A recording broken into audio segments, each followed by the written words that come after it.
Very first ever friend sa SPC. Kasi nung first day ko sa SPC as grade 11, daan siya dito sa door sa PG, which is ang room namo. Gipangotanan ako siya na, ganang, ate, diri ay mong room. Nag-ate ako sa iya. So, ano siya na, wala ko daw siya kabalo, kaya pareha ko dahil minasaan. So yun, doon na nagsimula ang friendship namin since seatmate ko siya. And nung time na parang orientation pa man yun, tapos sabi ni Sir Neil na nasa billionaire seat daw kami. Kami lang dalawa sa front row. Ayun lang, pakilo.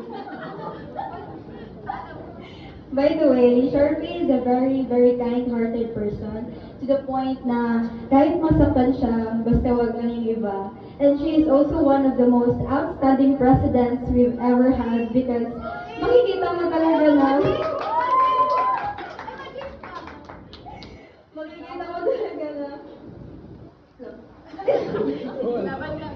makikita mo talaga kung paano siya mag-lead and kung paano niya i-handle ang lahat.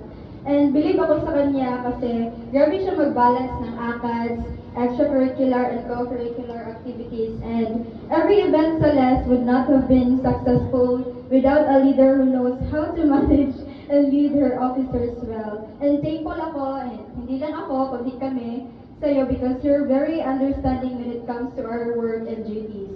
You have been a great example of a president. Pwede na i-listen to BBM.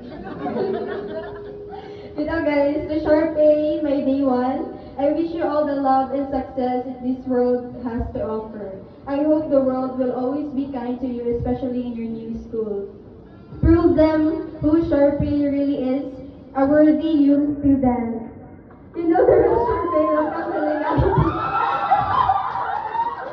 I love you, happy birthday! Alright, up next, let us also hear the